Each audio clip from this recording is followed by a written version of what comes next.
During holiday travel, some people get delirious, some get delayed, and some get Del Griffith. American Light and Fixture, Director of Sales, Shower Curtain Ring Division. Neil Page got all three. I was on my way home to spend a nice holiday with my family. Instead, I'm in a motel bed with a stranger. So instead of Thanksgiving with his family, he's spending 3 days with the turkey. Two happy clams just whistling down the road. Flintstones, meet the Flintstones, and the Marconi family. Paramount Pictures presents Wilma! Steve Martin, Ever been to Hawaii? Yeah. You see Don Ho while you were there? See the second show. That's the best one. Is that right? Yeah. John Candy, Why are you holding my hand? Where's your other hand? Between two pillows. Those aren't pillows. in a new film by John Hughes. Planes, trains, and automobiles. See that Bears game last week? Yeah, hell of a game.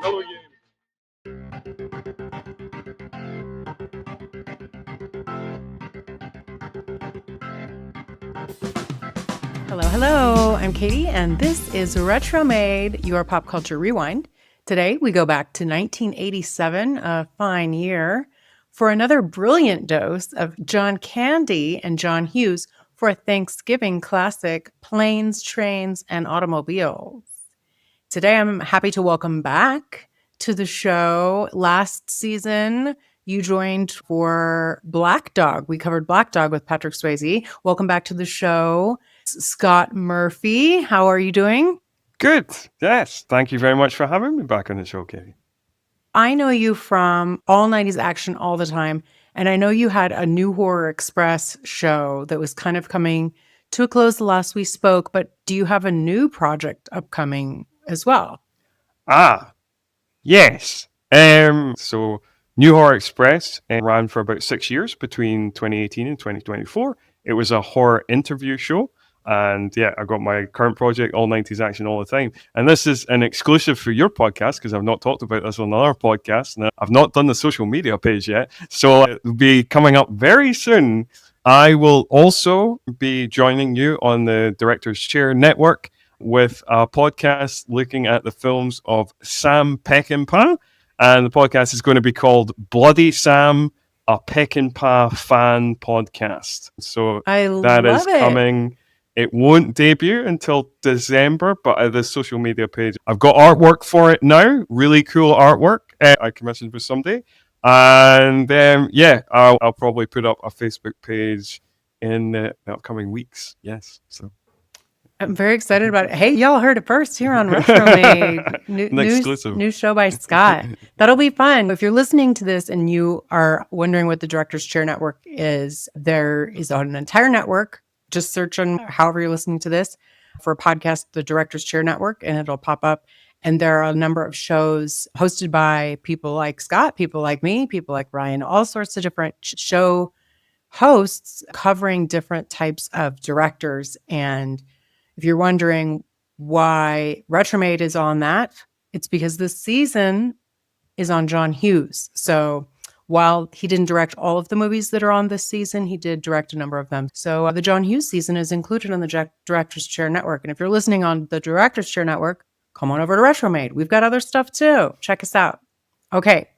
Now this season, Scott, we have a different format for the Time Capsule. So shall we open the Time Capsule from 1987? Yeah, let's do it. I'm going to spin this on your behalf. Okay, cool. Ooh, it's on the line here. Pages of the past. Oh, God. I do want to give a brief warning to your listeners that, I grew up in the UK and also in 1987, I would be too. So if I'm terrible at this game, I'm just going to put my excuses in early. Fair point. So this is books and magazines, right? Books and magazines, right. And a lot of times they're super easy. So I'll try and give you, here's an easy one, and then I'll give you a harder one. Okay. In 1987, this popular children's magazine featured stories, poems, and puzzles, and was known for its Goofus and Gallant comic strip. Goofus and Gallant. It was a magazine. It was a magazine. Forget the Goofus and Gallant. I don't know what that's about. Okay. Just what's a children's magazine that you can think of? In like a dentist office. Well, in the UK, the children's magazines would be like the Beano and the Dandy and stuff like that. I don't know. Highlights. Would you have gotten it? Highlights. Is that the name of the magazine? Highlights. Yeah. Oh, wow. Is that not in the UK? No, it's not one I've come across in the UK. What type of magazine was it? I don't know, just kid stuff. Just kids magazine. Just kid stuff. Yeah, I don't know. Kid, like educational, I feel like. Yeah, I suppose. Okay. Well, I failed the easy question. That's a great start. Brilliant. That one, to be fair, that was a cultural difference. Okay. This one maybe will be a little easier. In this 1987 novel, right, a successful but lonely editor is kidnapped by his number one fan after a car crash. Oh, Misery. Yes. Ah, yes. Stephen King. Got that. Great. Yeah. Yep. Pretty good. I'll give you one that I think is kind of hard, and then we'll move on to a different category. I don't know. This 1987 novel, which won the Pulitzer Prize for fiction the following year, centers on a story of a formerly enslaved woman haunted by the ghost of her child. Is that Beloved, the Toni Morrison book? It is. Very good, Scott. Very good. Yeah, I think you're doing pretty well here. Okay. Let's get this wheel back up and spin her again. Back in the headlines. So these are big news stories for 97 or 87. I think I would remember some of the news stories from 97, but okay. Even if you're a small child, sometimes they're just like out there in sure, the of course, ether. Gotcha. In June of 1987, President Ronald Reagan gave one of his most famous speeches at the Brandenburg Gate in West Berlin.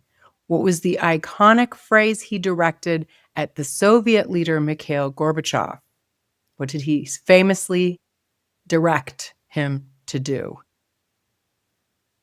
I feel like I should know this, but my mind is blanking at the moment. The sentiment you will probably get, but the exact phrase is Mr. Gorbachev, tear down this wall. Right. Yes. No, I have heard that. Yeah. I should have got that. Like, that's, fair enough. What major financial event occurred on October 19th, 1987, seeing the Dow Jones Industrial Average drop more than 22% in a single day? What was this in the culture referred to? This day was referred to as the Dow Jones dropped more than 22% in a single day. Oh, okay. It must have been a Monday. Right. Yeah, okay. Was it like, because we've had various kind of like, because I remember in the UK, I think in the early 90s, we had Black Wednesday. Was it like Black Monday or something like that? Because it's always, every financial crash is called Black something. Yes. Black Monday. Yeah. Black Monday. Now this one, I don't know if you'll get, but you might. A plane crash in Detroit in August of 87 killed 156 people, but there was one survivor. What airline was involved in this tragedy? Your hint is that it no longer exists. It no longer exists. Pan Am? No. Any other guesses? No, that was my swing. Good guess. It's Northwest Airlines. Oh, okay. Right. Yeah. Let's get you one more category. You've had some hard ones. Something good. Come on. Room for something good. Something that I don't Prime time rewind. So this is TV. I feel like you'll get them. They're usually pretty easy. Okay. Prime time rewind. Okay. These are the top rated, according to Nielsen ratings, TV shows for the fall 87-88 season. Mm-hmm. Okay. Number one. This spin-off of a long-running sitcom followed the adventures of Denise Huxtable at a fictional historically Black university, becoming an instant smash hit. Oh, so it's a spin-off. Mm-hmm. Oh, God, what is the title of that show? So it's a spin-off from the Cosbys, because the Huxtables were Correct. the Cosbys. But what was the title of that show?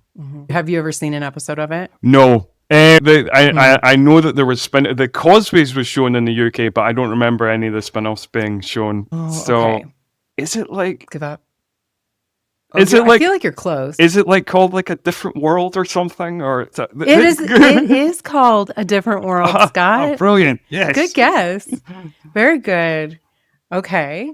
Number 2, what popular ABC comedy, which debuted in the fall of 1985 and featured a beloved family of 5. So it was the second most popular show in 87. Right. But it debuted in 85. Okay. Family of 5. Consistently placed among the top-rated shows for this season. It was on ABC. Not that helps you at all. No. But think of the 80s. Think of the 80s. A Family of 5. Family of 5. There's so many American sitcoms that have got family something. I'm just going to guess one of them. Again, a lot of these family ones didn't seem to... I don't remember them being aired in the UK. Family Matters?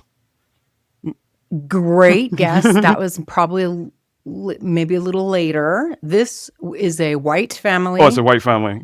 Okay. The mom is blonde and the dad has dark hair. And it's 3 kids, and it's a boy, a girl, and a boy. Okay. And then later in the series they introduce a 4th child. I don't know if that's helping you at all.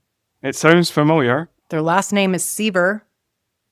No, I'm not getting it. Sorry. I failed again. Growing Pains. Growing Pains? I don't remember that show being on in the UK. No. And it's a good one. Is it a good one? Because generally when like I was a big fan of sitcoms growing up. So if like a new sitcom, be it British or American, was on telly, I would generally watch it, but I just don't remember it. Maybe it was shown in the UK and I just wasn't aware of it. But, I see. Number 3, this 87 debut series featured an undercover police unit of young-looking officers who posed as students. Oh, I do know this one. It's 21 Jump Street. Yeah. It is. Good job. Have you seen it, or you just know from the movies? No, I've not really seen it, but I'm aware from the movies, and I know that that's kind of like where Johnny Depp started and whatever. Or like it kind of became big through that. Big, yeah. Yeah, like he became a heartthrob from that. You're doing pretty good considering that a lot of this wasn't shown in the UK. Okay, now this sitcom became second highest rated show of the 87-88 season, aired for 8 seasons and focused on the lives of a beloved doctor and his family. Doctor and his family. The wife was a lawyer. Okay. It was the original show to which A Different World was spun. Oh, it's the Cosbys. Yeah. Oh, okay. Cool. I did wonder. I was like, so the spinoff appeared like in the same year, but at the same time. That's weird, but like, yes, no. And the Cosbys was shown in the UK. I remember it was shown on Channel 4, and I remember watching it. Yeah. It was a good show. It's kind of too bad nobody can enjoy that anymore. Yes, that has been forever. Yeah. Yes. Yeah. This one, I don't think there's any problems with. It's an enduring workplace sitcom set in a Boston bar. Oh, it's Cheers. For its witty dialogue. Cheers. I've seen lots of episodes. Yeah. I think I've seen every episode of Cheers. Yeah. Okay, good. See, you did pretty good considering. That concludes this portion of the Time Capsule, everyone. Join us next time to see what trivia questions lie ahead. All right, Scott. So, John Hughes, what do you think? Any thoughts that you would like to share, generally speaking? Did you grow up watching his movies or not so much? No, I definitely grew up watching his movies. So he's kind of been part of my movie diet for kind of as long as I can remember. I must have seen, I think maybe because like I was born in the mid-80s, which means I think I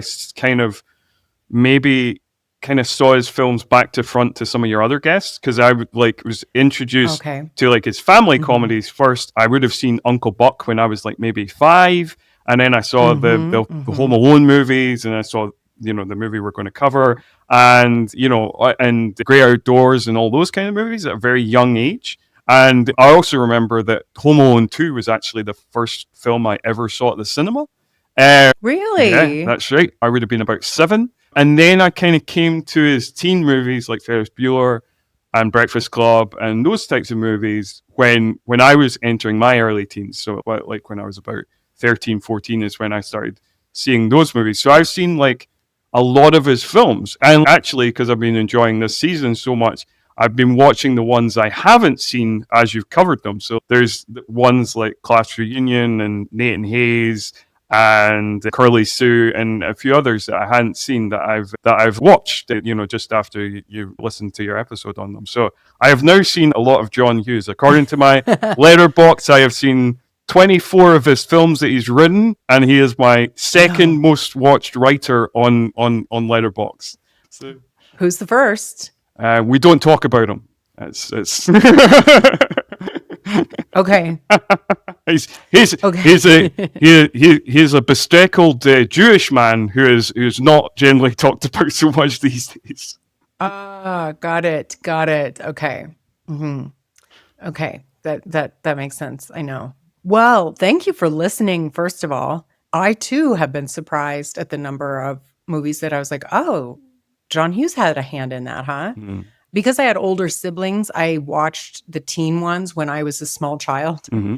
And then also kind of at the same time that the Kid Fair was coming out in the 90s. So I feel like you had the better, more appropriate experience. When you were a kid, you were watching the Kid Fair. Mm-hmm. And then when you were a teenager, you were watching the teenage stuff. So that makes sense. All right. Shall we get into Planes, Trains, and Automobiles? Yeah.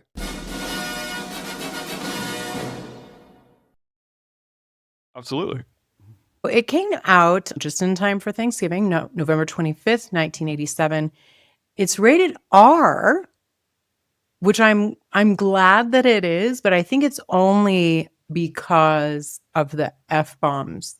And I read, interestingly, listeners, our dearest here lives in New Zealand, and I read that in New Zealand, it had a PG rating only. I guess they're more forgiving there. It must be. Yeah. No, it's funny because until I kind of looked into it, I wasn't aware of that either. Because, I mean, obviously, I was born and raised in Scotland, but I'm a recent New Zealand transplant. I just immigrated here 4 years ago. So, but yes, I also read that. I was also quite amused because, yes, it does seem like it was that scene alone that got it the R rating in the States because he drops 18 F-bombs in a minute, which is impressive. It is.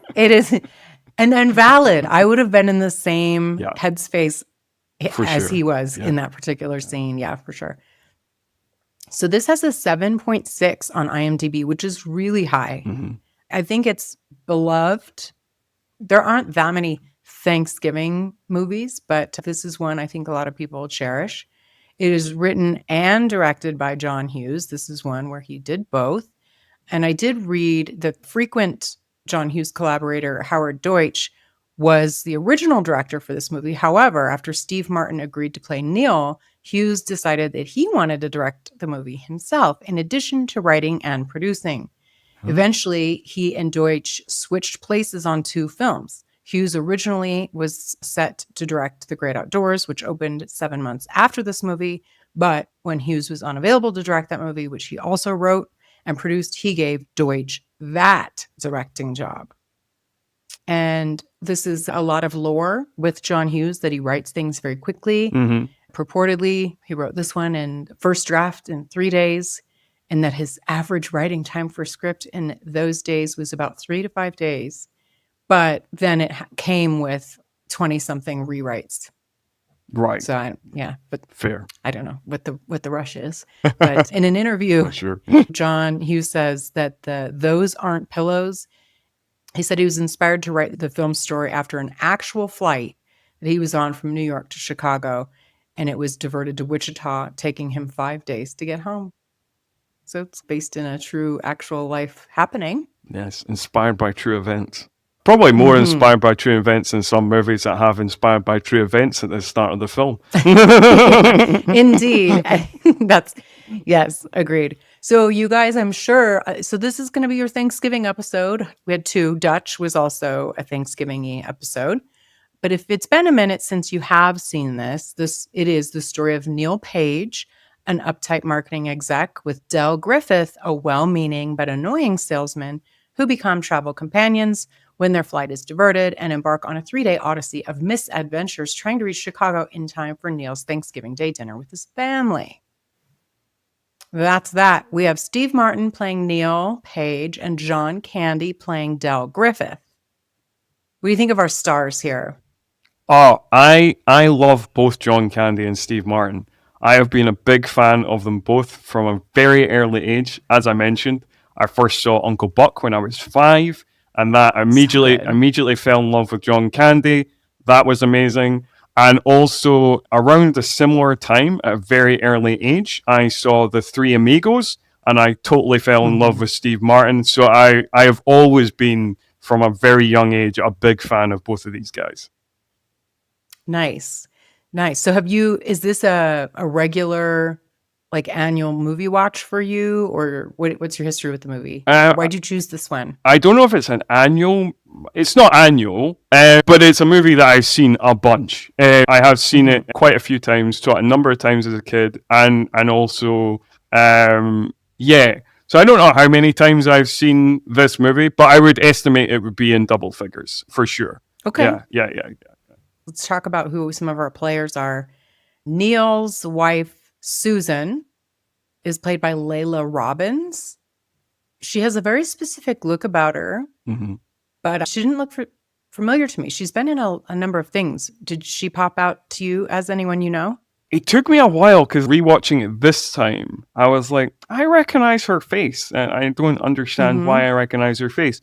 But the thing that, watching it this time, the thing that came back to me was I realized, because I was like, oh, she's got a very young face there. And I was picturing her older. And the thing that came back to me, because I'm into like kind of comic books and stuff, there's a TV show based on the comic books, The Boys. And she is in that. She plays a character in that show. She's not one of the main characters, but she's a regular in it, and she comes kind of in and out of the show. And I was like, that's what I'm sure I've seen her in other stuff as well, but that's what I was picturing. That's why I was seeing her as older, and because that's a more recent show from the last couple of years.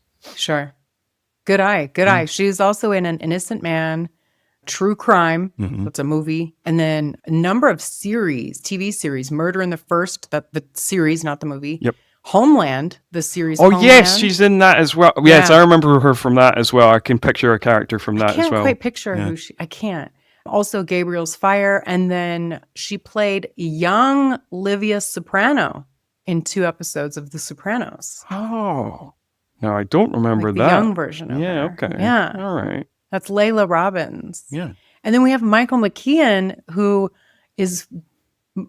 So as we'll kind of talk about, there was a much longer cut of this movie than what we have. Yes, so I read that. Originally, Michael McKean, who plays the state trooper, had a much larger role than what he actually has for being like billed so early.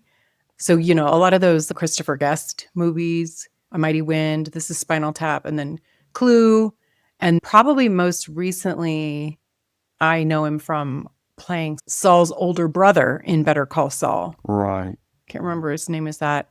And then he was famously Lenny that was before our time, but Lenny in Laverne and Shirley TV series. I mainly know him for his Christopher Guest movies, the Christopher Guest movies that he's collaborated with, because like This is Spinal Tap's one of my favorite comedies. And also, he's great in Clue as well. That's also a great 80s film that if people have not checked out, they definitely should. Clue is good. I need to squeeze that into a season. I'll figure a way out. But you guys, we talked about Michael McKean last season. He was in Used Cars with Kurt Russell. And he plays a very similar character to his Lenny persona. So the guy who played Squiggy in Lenny, they were in it together. So that was just kind of like a fun wink for the audience to have Lenny and Squiggy in that, because that was in 1980 and people of that time would have all seen Laverne and Shirley. So anyway, Michael McKean. Then we have Dylan Baker, who plays Owen Moody. He's the guy who lets Neil and Del ride in his pickup the bed of his pickup truck. God, why can't I say that? He's a super familiar face to me. What do you know him from? Or did you? So, like I mentioned with the comic book thing, he is in Spider-Man 2 and 3 as Dr. Kirk Connors, aka Lizard Man. So I know him from that. And I also know him from he plays a very sinister character in a very, very dark, very bleak comedy called Happiness, which is something that I don't generally recommend to people because, like, you need to have a specific sense of humor to go with that. But yeah, Happiness is a deeply fucked up film, but it's also great. And so that sounds familiar. That's the things that I think of when I think of Dylan Baker. Yeah. Well, God, I'm going to have to check that out again. It sounds very familiar. He actually was nominated for an Emmy for his role in The Good Wife. I hear a lot of good things about that series, and I don't watch it, so I can't think just off the top of my head who he plays in that. He played J. Edgar Hoover in Selma. He was also in Homeland, the series, just like Laila Robbins was. He was in The Americans, and there was a TV series called Murder One that he had a long-running recurring role. I remember that show. And then the daughter, Olivia Burnett, the reason I bring her up, the character's name is Marty. I don't think we ever know that, but that's Neil and Susan's daughter. Was in the Torkelsons TV series on Disney. And then I just thought this was interesting because I can't place her. She plays a homeless woman in 10 episodes of Sons of Anarchy. She does? Oh, did you? Yeah. Yeah. No, I've seen every episode of Sons of Anarchy. I've got the box set. But yeah. She doesn't have a name. She's a homeless woman in 10 episodes. So I can't remember. I mean, it's been a while since I've seen it. It's been a while since I rewatched the Sons of Anarchy. Yeah. So yeah, that's interesting. Yeah. If next time I rewatch the box set, I'll have to look out for that. Yeah. Be like, oh, that's the girl, the daughter that we see for 5 seconds. Yeah. We get a crazy cab driver who has a hydraulics car, like a lowrider car. The character's name is Doobie. Yeah. And he was played by Larry Hankin. Do you know Larry Hankin? I recognize his face, but I can't picture him. Also, we should point out, I don't know how comfortable people would feel in that cab because it's entirely decorated with porn. What do they say? He's like, are we about there yet? He's like, oh, I thought you'd want to take the back roads because if you're on the interstate, all you see is the interstate. And Del is like, this guy's proud of his town. Yeah, it was an interesting vehicle for sure. Interesting. Yeah. But he apparently was in a short film that he was nominated for an Oscar for called Solly's Diner in 1980. Solid working actor, but anybody who has ever seen Friends, the TV show Friends, he is Mr. Heckles. That's where I recognize him from. Neighbor. That's where I recognize him from. Yeah. The upstairs neighbor. Of course. Yes. Now, Neil Page Jr., the only reason I bring him up is because of who played him. Matthew Lawrence, that's Joey Lawrence from the 90s. That's his younger brother. And he played Jack on Boy Meets World. He was also one of the kids on Mrs. Doubtfire. And then there was apparently a whole series around these Lawrence brothers called Brotherly Love. And have you ever heard of the show Gimme a Break with Nell Carter from the early 80s? You may not.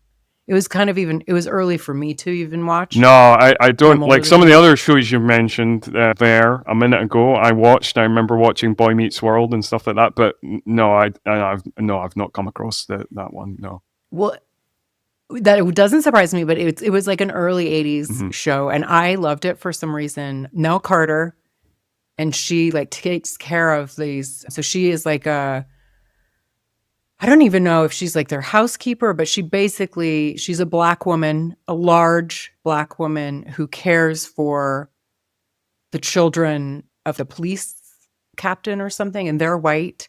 That was like very much a thing in the 80s, that kind of a dynamic.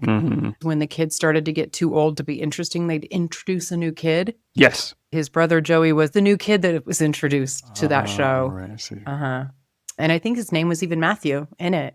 So he was the new kid introduced in Give Me a Break. Who's seen Give Me a Break? I really liked that show. And then the reason that I wanted to bring up Carol Bruce, this was her final feature film for Carol Bruce playing Neil's mom. And she was Lillian on WKRP in Cincinnati, and she has movies going back to the 40s with This Woman Is Mine. So there's some old people in this. George O. Petrie plays Neil's father. He's kind of familiar. He was in Baby Boom with the late, great Diane Keaton now. Yeah, right. Yeah. Recurring role as the elevator operator in Mad About You. Lots of TV stuff going back to the 40s as well. Walt is Susan's father, played by Richard Hurd. And then Peg, Susan's mother, is played by Diana Dill, or she also is known as Diana Douglas. I think Dill is her maiden name. The reason I want to bring her up is because she is Michael Douglas's mother. Oh, that's cool. Yeah. I didn't know that. She was at one time married to Kirk Douglas. She was born in Bermuda, which I did not know. And she was in 834 episodes of Love is a Many Splendored Thing, playing a character named Lily from 1970 to 73. Jesus. I guess that was like a daytime soap or something, I guess.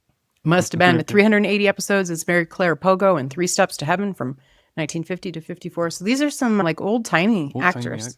Just finishing out the cast, we have Kevin Bacon in this. Did you see him at the beginning of the movie? Yes, indeed. With the taxi at the beginning, yeah. And there's a John Hughes connection because Kevin Bacon was in a John Hughes directed and wrote She's Having a Baby in 1988, so the year later.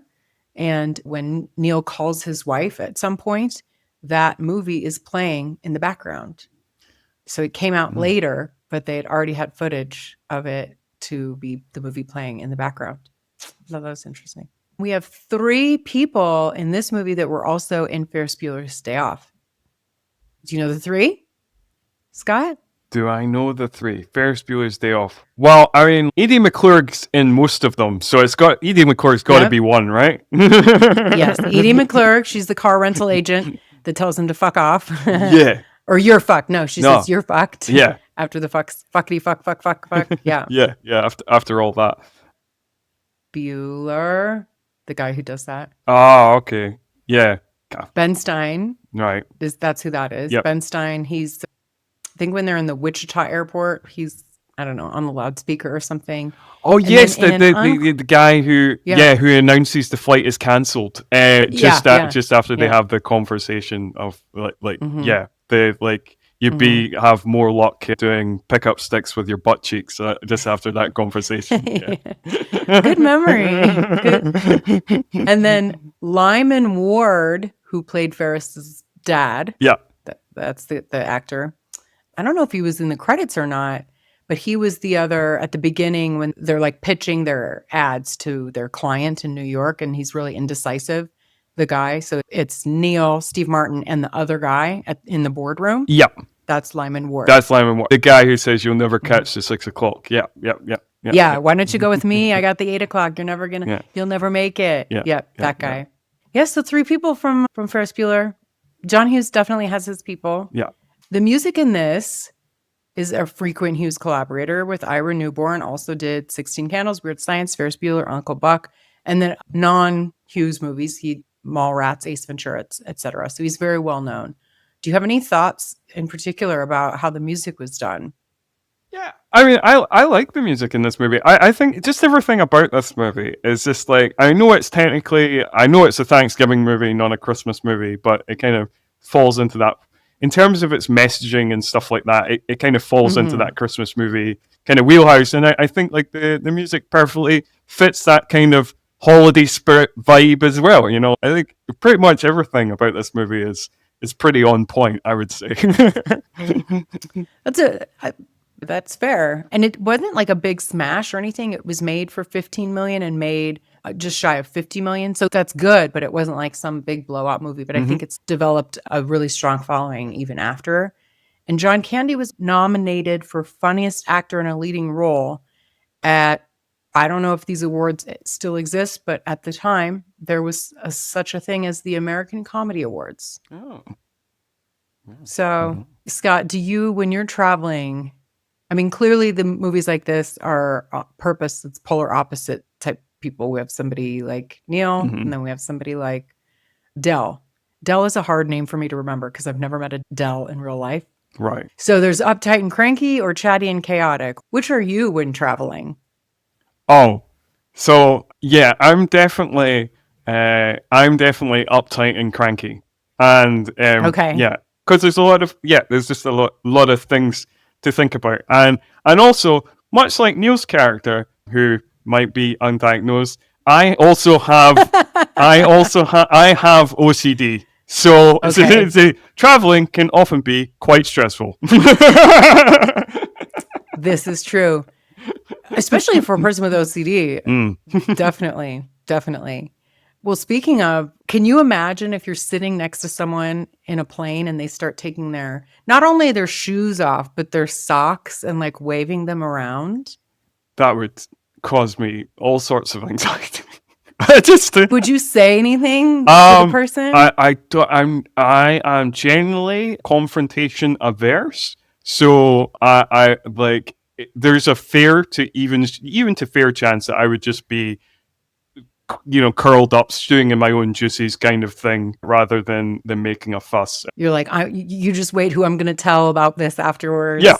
Absolutely. I'd just be like, this is a story. This is Uh-huh. Yeah. What's the closest like disaster type travel experience that you've had? Has anything come close to a planes, trains, and automobiles type excursion? The closest disaster was basically one of the biggest disasters I've had traveling. Well, there's been a few, I guess, but when we were coming over to New Zealand in 2021, which was still during the pandemic and all that, we flew over and we had a layover in Malaysia. And it wasn't like we didn't disembark the plane. It was like just basically a refueling stop. And my partner at the time was travel sick. She was being travel sick. And they gave her like a pill for like travel sickness. And then they became convinced that she had COVID or whatever. And they were like, no, she's just throwing up because it's just the motion sickness. It's just the motion sickness. And we pleaded to get on the plane. And we're like, no, don't kick us off the plane. It's fine. She's just travel sick. But they were like, oh no, the captain's not sure about the safety and da. So they basically kicked us off the plane. And then, even though you've been sitting there, she would have already gotten everybody. You know what I mean? She didn't have COVID. She genuinely just travel sick. So we got kicked off the plane, and a lot of pleading, and we were like, oh my god, what are we going to do? And then, basically, because I had like a partner visa, we had to enter New Zealand on a certain date, and like my visa would be like, it would just like expire. So basically we spent 2 days in a hotel in Kuala Lumpur airport, and we just a variety of furious phone calls. On one hand, because like I say, it was just a refueling stop. It's not a regular stop on their flight. So we had to phone Emirates and be like, can you pick us up, please? And so we had a variety of back and forth calls to Emirates. And also, we had to phone the New Zealand embassy and be like, please, can I get an extension on my visa to enter the country? Can it be extended by a couple of days? Because it was going to lapse. And basically, I wouldn't be allowed into the country. I like the partner visa thing wasn't going to, kick in. So, I am here in New Zealand, so obviously it does have a happy ending. But it was a very stressful 2 days in an airport hotel in Kuala Lumpur. Oh my god! And just all the things having to line up just so to work out. Yeah. Wow. I got stuck for an extra week during COVID in Ecuador. Yeah.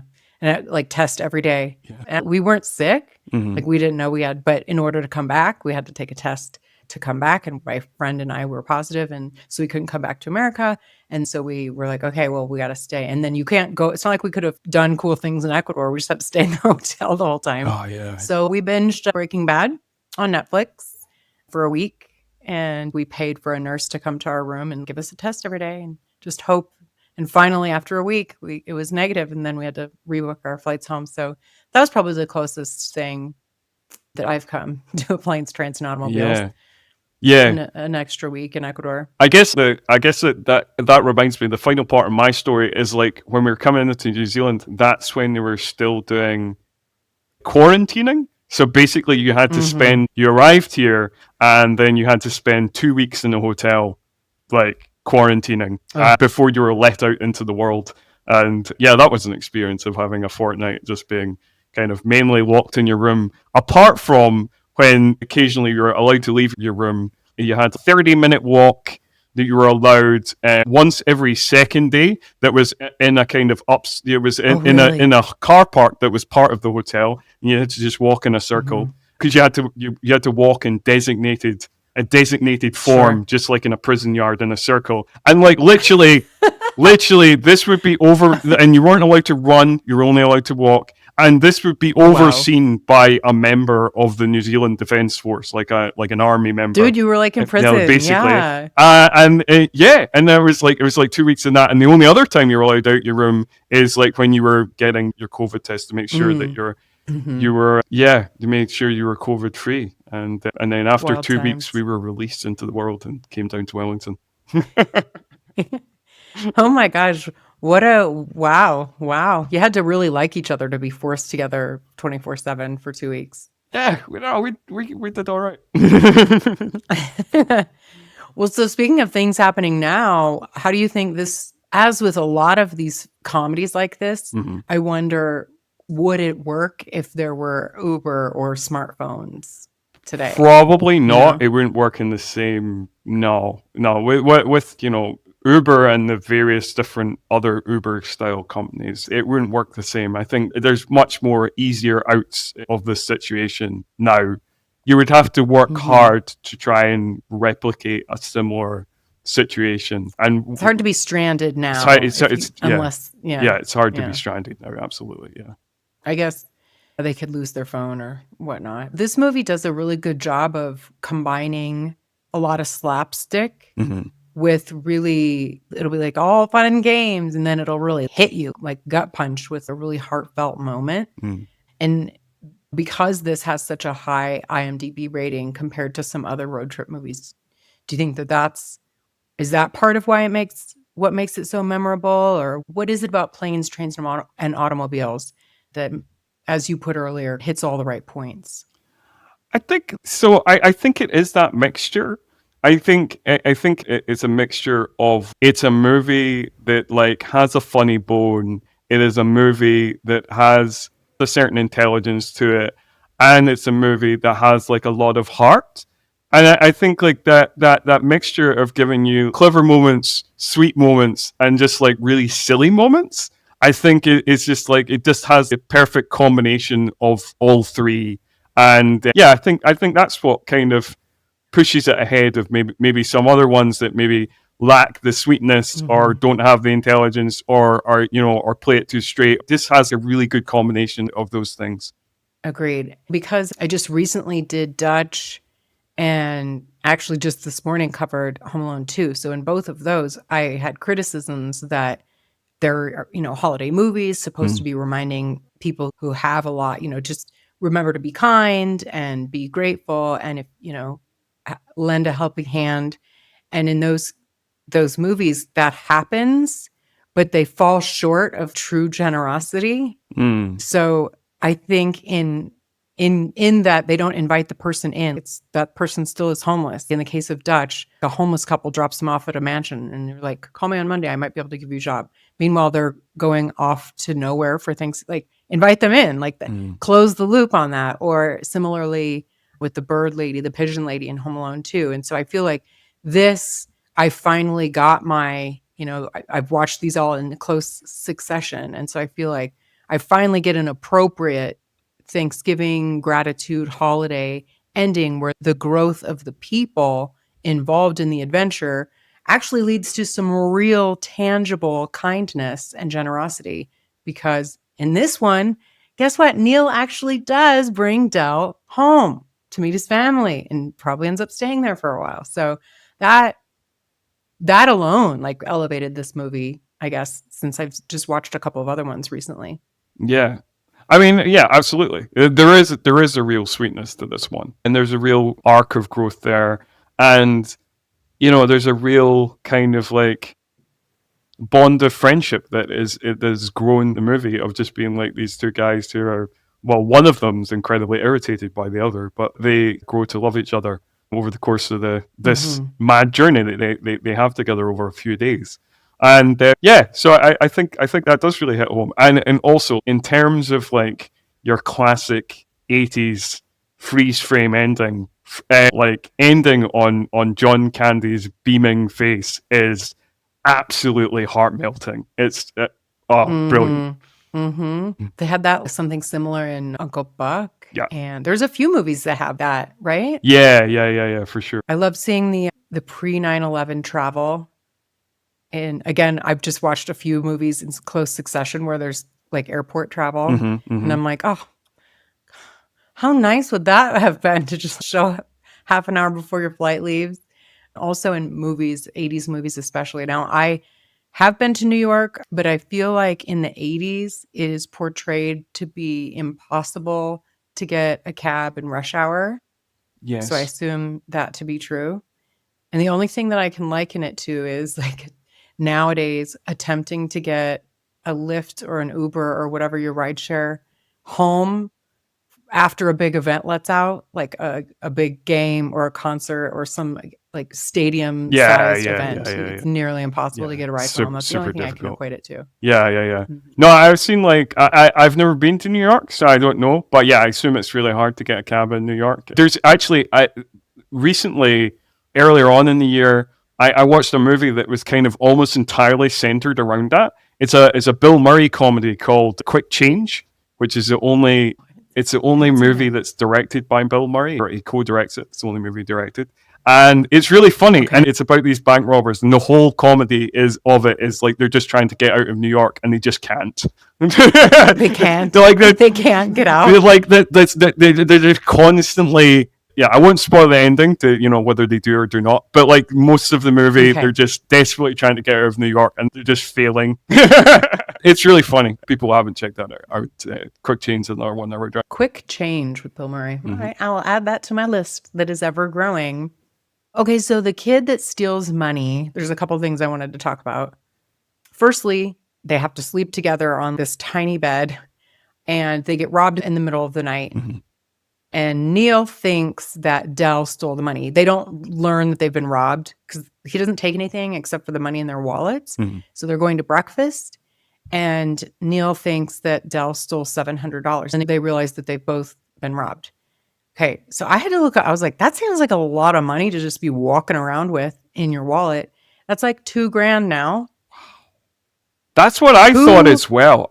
Who walks around with $2,000 in cash in their wallet? Yeah. I was thinking, that's wild. Even if you're going on a big trip, like out of the country, you wouldn't just have all your, travel money in your, because I was struck by that as well. I was like, $700, that'd be like, that doing that 1987 to 25 conversion that you've obviously done. I didn't know it was 2,000, but I just knew that it'd be a lot of money. And I was like, why would anybody be walking around with that much cash just in their wallet? And it was just a quick trip. It was like just for like a business, like a presentation there and back. He was to New York, back home. So I don't know. I don't know if that was a thing in the 80s or if that leads us to believe that they have a lot of money. I mean, the houses in these Hughes movies are always really nice.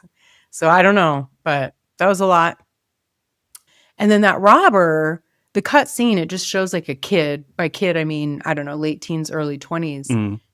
So the version of the movie that we have, we don't know who he is. It's just a kid that steals their money. It makes more sense knowing that there was a scene actually cut where he was the pizza delivery boy. And he got stiffed for a tip or only like $1 or something. And then, so then seeing him come back to be the robber made a whole lot more sense. Whereas in the theatrical version, it's just some random person. Yeah. So yeah. Yeah, because I did read that there's like a lot on the cutting room floor. I heard that there was like, what he originally filmed is something ridiculous, like 3 hours and 40 minutes. Yes. And then that was cut down to 2 hours, which was test screened. So the original cut I don't think has ever been seen by an audience anywhere. Then there was a tour cut that was test screened, and then it got cut down to the 90 minutes or 93 minutes that we now have or we're familiar with.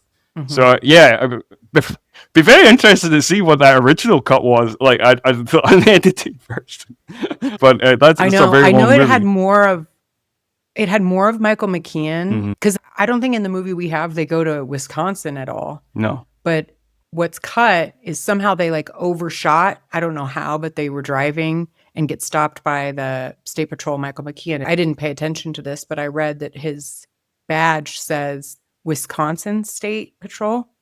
So there would be no reason for them to be in Wisconsin. But part of it was like, he's like, oh no, you overshot. You're way out of your way. So they drove an extra day out of their way or something. Oh. So there was some of that also cut.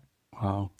They bulldoze out of the motel at the end with a car that I can't believe was able to be running. And then they just drive on away and end up home through a series of fake goodbyes. It's really, actually, I feel like you'd better describe, I'm glossing over the sweetness that they finally get to Chicago and they say goodbye. And then it takes Neil a minute to realize, like thinking back through their conversations, that Del doesn't have anyone to go back to.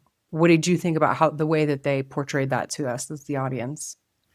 Yeah, so it's an interesting scene because I think like Steve Martin's reactions, they kind of keep coming back to Steve Martin's kind of like reactions to his own thoughts kind of thing.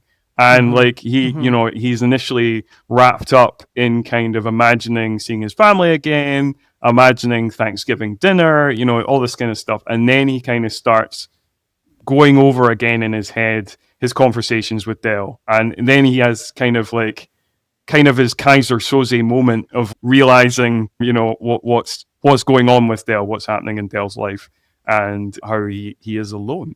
And it goes from being this really sweet moment of this guy really looking forward to reconnecting with his family again after it being longer than it was supposed to be, but then thinking of his new friend, and then obviously feeling kind of crestfallen, and then that kind of what inspires him to go back and get Del. And then we have this really tender emotional moment where Del kind of admits like how alone he is, how his wife had passed away 8 years previously, and he's just always on the road and always alone kind of thing. And it's, again, like Steve Martin's kind of touch reaction, you know, we cut back to his face, really sells it. And like John Candy delivers, you know, his kind of speech about being lonely, which apparently in the longer cut is much longer, that speech, but it's edited down for the version we got.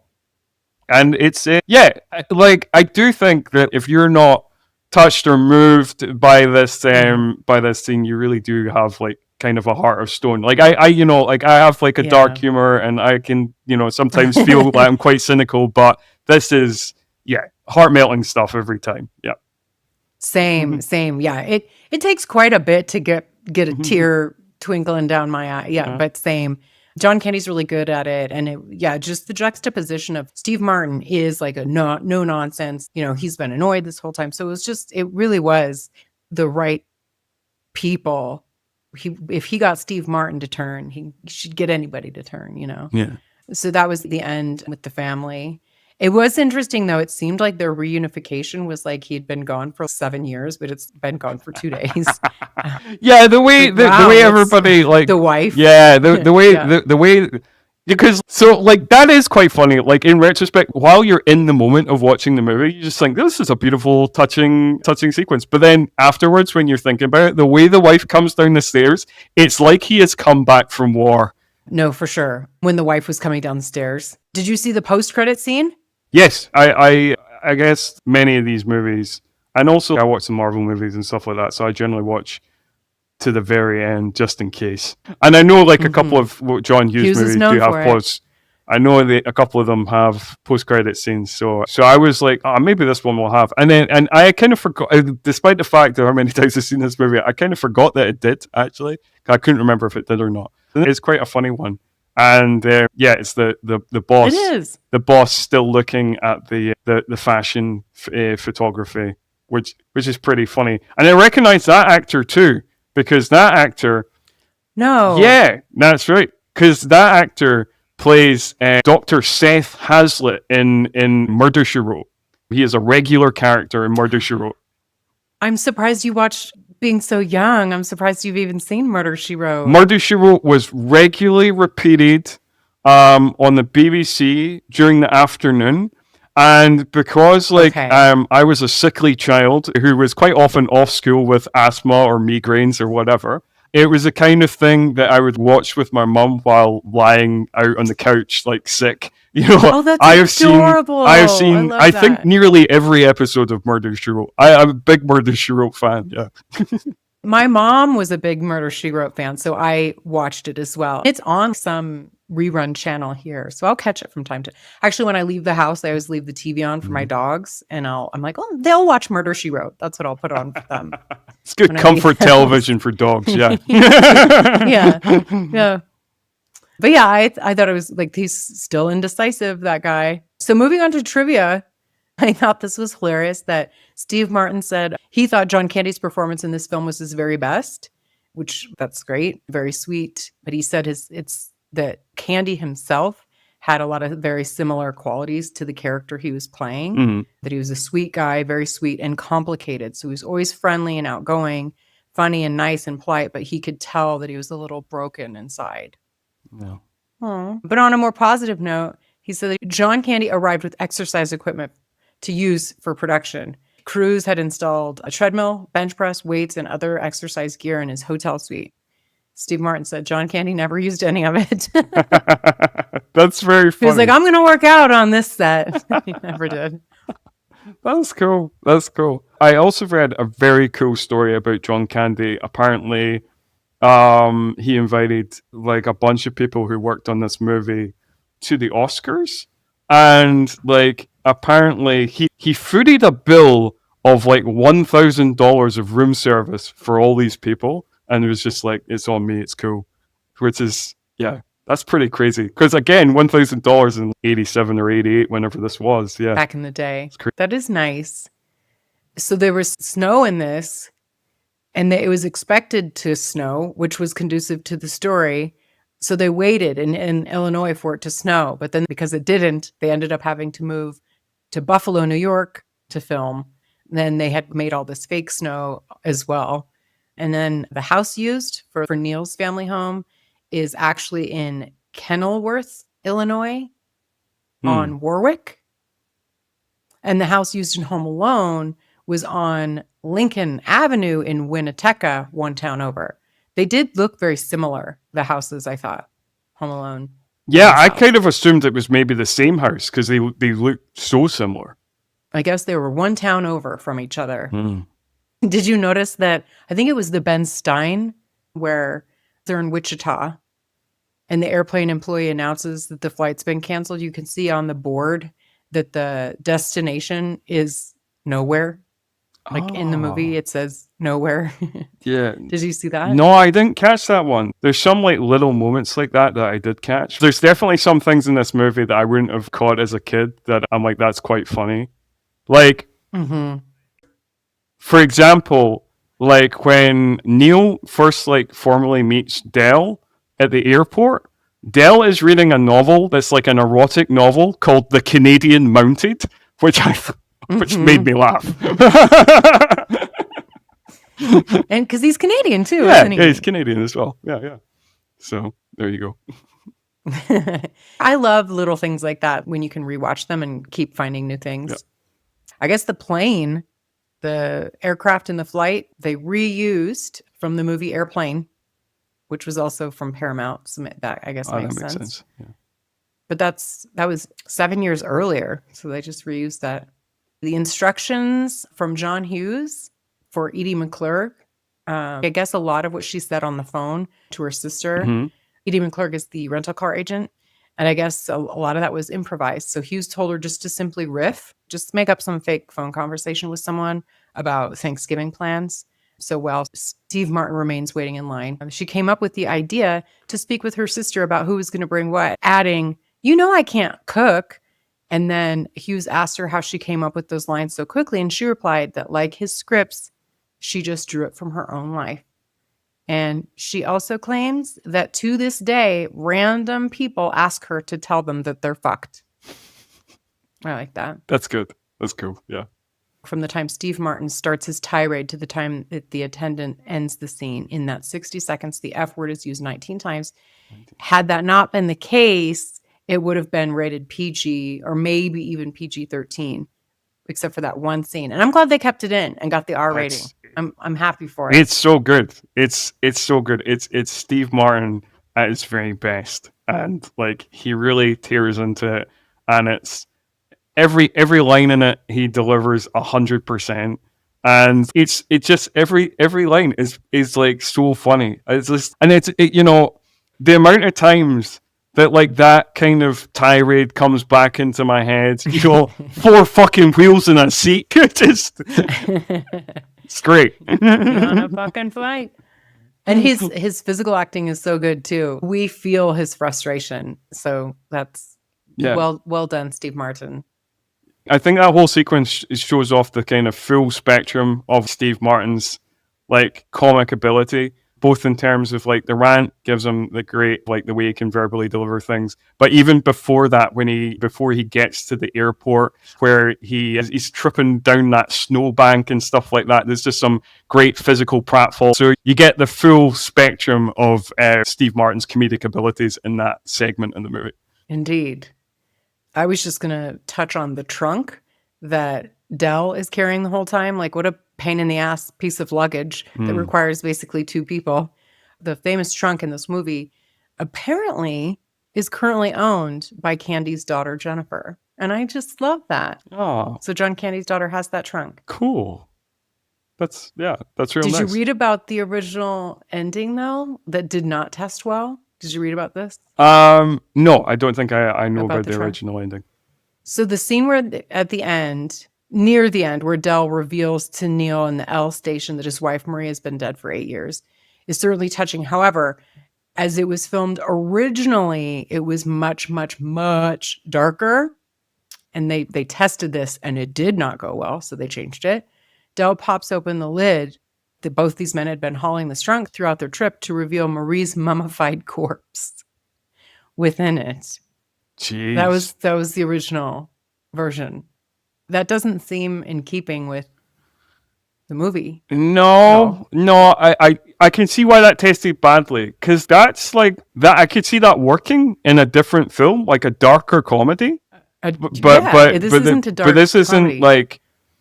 Yeah, I mean, this has different types of comedy in terms of its verbal comedy, its physical comedy, or whatever. But it's never like it never delves really into dark humor. It's very sweet through much of its running time. It's very in the kind of holiday spirit type movie. So I think I can see why that. I could see what. Usually, I like kind of like dark comedy like that, but I do think that would be ill-fitting for this film. Yeah, I agree. And clearly, test audiences overwhelmingly agreed as well. So they were forced to film a happier ending. And I like the happier ending that we got. No, I agree. Yeah, definitely. I prefer the happier ending. Yeah. The late Roger Ebert from the Chicago Sun-Times considered Planes, Trains, and Automobiles the most perfect road trip buddy movie ever made. What do you think about that? Oh, yeah. I mean, it's definitely up there. It's definitely... As terms of road trip buddy movies go, like, I can't think of many that I would place above it. Also, I will say, though, that, like, a one that is definitely competing that I also think is a perfect road trip movie is Midnight Run. Robert De Niro has never been funnier than he is in Midnight Run. And Charles Grodin is also amazing. So, like, that, I would definitely say that's in competition as well. Mm-hmm. Agreed. You were much better at being able to pull out of the ether a movie. I couldn't think of one, but Midnight Run, it's a popular genre. Even like Vacation is similar with a bunch of mishaps and things like that. I do really like Planes, Trains, and Automobiles, but I think I disagree with Roger Ebert, even though I would have to think for a while to find another one. I do really like this movie, but I don't yearn to rewatch it a lot. Like a lot of people do. I don't know what it is. I can't really put my finger on it because I like all the things that are happening. I like these two actors. I like comedy. I like John Hughes. I like Chicago. It's just, there's something missing in this for me. Okay. And I can't quite put my finger on it. But there's talk of a remake of this. A few years ago, there was actually 2 potential remakes. One with Drew Barrymore and Adam Sandler, and one with Kevin Hart and Will Smith. And the Will Smith, Kevin Hart one still has some talks of like potentially a 2027 release. So I don't know. We'll have to keep our eye on that one. What do you think about that? I'm not really into it, I have to say. And who do you think would play who? Kevin Hart plays Del. I guess Kevin Hart plays Del and Will Smith plays Neil. Yeah. That would be my guess. Yeah, I'm not a big Kevin Hart fan. Sorry, Kevin Hart fans, but yeah, I don't really find him that funny. He got oversaturated. I think that was his problem. He was fine, and then he was in everything, and everybody got sick of him. Yeah, that's maybe possibly it. I did used to be quite a big Will Smith fan, but I've not. I kind of gone off him a little in recent years, so I don't know. I mean, I still do like him. I watched the most recent Bad Boys. That was pretty fun. So So listeners, what do we think? Are we inviting this remake? What do you think? Could it be good? I don't know. It's really hard to. Sometimes when they do movies like this, it's sort of like it's a money grab because people will see it, I guess. But you're kind of setting yourself up for failure in the eyes of nostalgia or quality because it's hard to beat Steve Martin and John Candy together. I also read that John Hughes originally wanted Tom Hanks to play Neil and John Travolta to play Del. Hanks was too busy. He was doing Big. And Paramount execs did not want Travolta because at that time, he was considered box office poison. Yeah. I thought that was a nice little dig there. And some other what-ifs for Del. John Goodman, Dudley Moore, Bill Murray, and Robin Williams. They were all considered. Do you think any of them could play Del? Yeah, I mean, I guess like it would be... Goodman would probably be the closest analogy. I think Goodman could do it. I think he'd be all right. I think John Candy is the perfect choice, but I think Goodman would be a good backup. And then, Robin Williams can do a good mixture of sweet and manic. But I mean, I guess that would be like a different energy, I guess, because like even post him getting off the cocaine, Robin Williams always had a cocaine energy, which is like, very different to Candy's energy. Yeah. Less endearing. And Bill Murray, we got that movie, and wasn't that What About Bob? I think John Candy was the perfect one. For Neil, others considered Chevy Chase, which that's no, because of Vacation. Michael Keaton and Rick Moranis were considered. I can see Rick Moranis maybe. Yeah. But I like Steve Martin. Yeah. I think, again, we've talked a lot about the kind of sweetness of this movie, and I think Moranis kind of fits in that. Whereas, not only just because of the Vacation movies, but, like, Chevy Chase can be funny in things, but he doesn't have a kind of endearing quality. He's always kind of a smarmy ass. Correct. And you need, like, an endearing side for this character to work, rather than just being, like an uptight, crabby guy, Yeah, no, the nail on the head for sure. Boy, the time goes fast. I can't thank you enough, Scott, for joining me to reminisce about 1987 and Planes, Trains, and Automobiles just in time for Thanksgiving. What are your closing thoughts about this movie? And then tell us where we can find you. Okay. Closing thoughts. I think this is a great movie. I've seen a lot of John Hughes movies. This would be probably my second favorite after Breakfast Club. And yeah, I'm a big fan.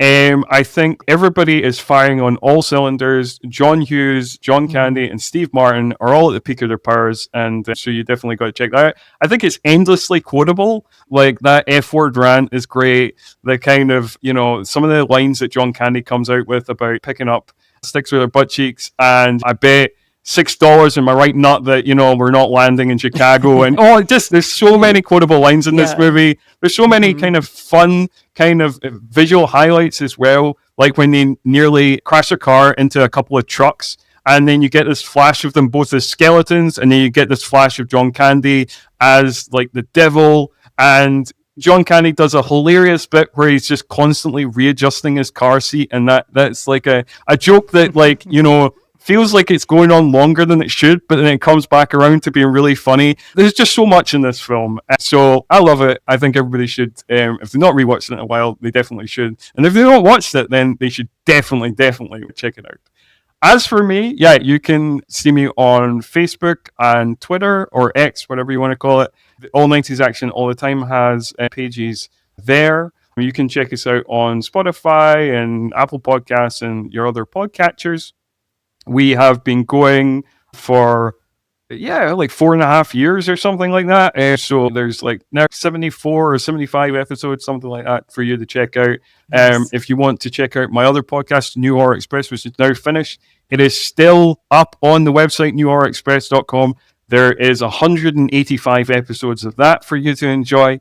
And then Bloody Sam coming in December, where I will be covering the 14 feature films of Sam Peckinpah. And I'm sure Katie is going to join me in both projects for All 90s Action All the Time and Bloody Sam at some point.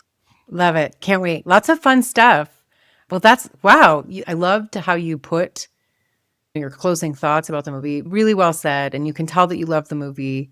I do very much like the movie. I don't think I put it in as high regard as you do, but I still very much enjoy it. And that is our trip down memory lane with Planes, Trains, and Automobiles. It is a perfect mix of chaos, heart, and John Hughes magic. If you enjoyed this episode, consider dropping a tip through the Captivate support link in the show notes. It does truly help keep Retromade rolling. If nothing else, take a quick second to rate and review the show. It's the easiest way to help more nostalgic souls find us, because we need all of them that we can get. Until next time, be kind, rewind.